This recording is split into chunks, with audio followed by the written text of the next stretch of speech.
Excellencies, distinguished delegates, I'm Yoshimoto Hiroshi, Vice Minister of Education, Culture, Sports, Science, and Technology of Japan. On behalf of Minister, I'd like to share with you the status of our national statement. We are facing ever more diverse and complex issues such as pandemic, climate change, economic disparity, and the rise of authoritarianism. Therefore, it becomes even more important for all countries and people to share universal values such as democracy and diversity, and to think and act on various issues as their own ones. Japan's Prime Minister Kishida has been promoting the initiative called New Form of Capitalism. The idea aims to transform our society into a more resilient and sustainable one in which we will address various social issues while maintaining economic growth.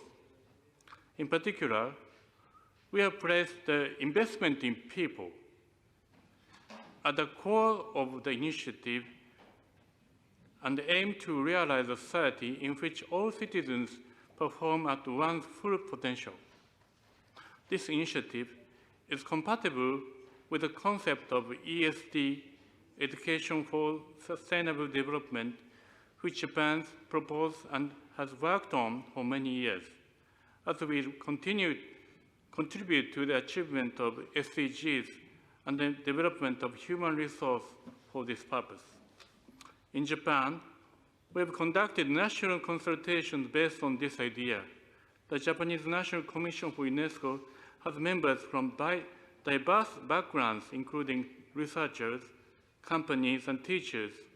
In addition, the Commission has a youth committee consisting of young people up to the age of 30. We have been gathering opinions from various stakeholders, mainly from the members of these two groups.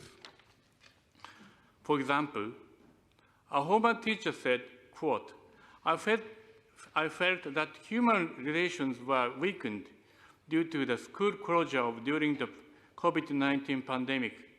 This made me reaffirm the importance of providing a well-balanced education, including knowledge, virtue, and a healthy body, unquote.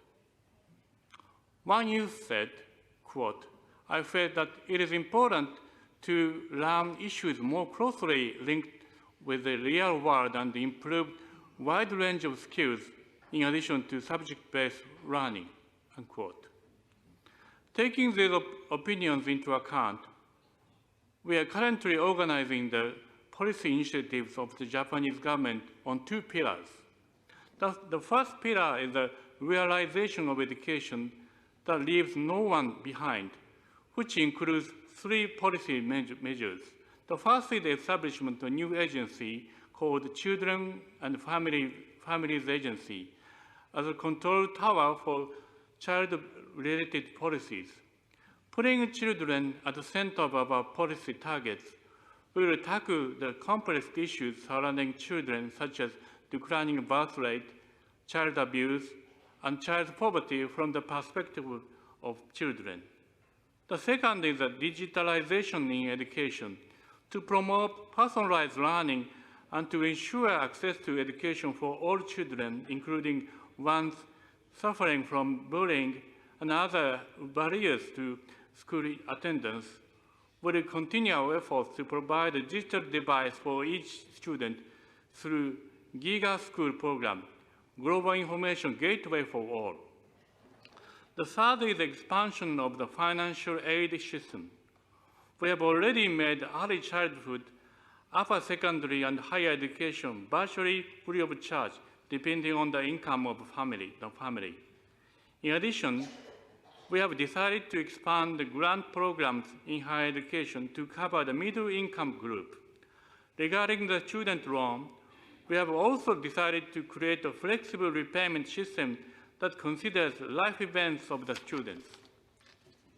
The second pillar is a further improvement of the quality of education. In the pandemic, we reaffirmed the importance of traditional Japanese education, which emphasizes the well-balanced development of knowledge, virtue, and healthy body. School is is not only a place for learning, but also an important place where children can grow body and mind as they spend time together interacting with one another. It is also a place where children are protected from problems rooted in the family environment, such as poverty, child abuse, and the lack of cultural capital. We will therefore continue to support and value the school as a place that fulfills our diverse range of roles. We will also strengthen STEAM education, which contributes to the development of human resources on digital technology and innovation, and foster globally competitive human resources by expanding international exchanges at universities using ICT. Finally, I'd like to express my government's commitment to continue its utmost efforts to realize the well-being of everyone and the society as a whole. This is not only for Japan, but also for the international community, which means Japan will continuously contribute to education of children around the world. Thank you for your attention.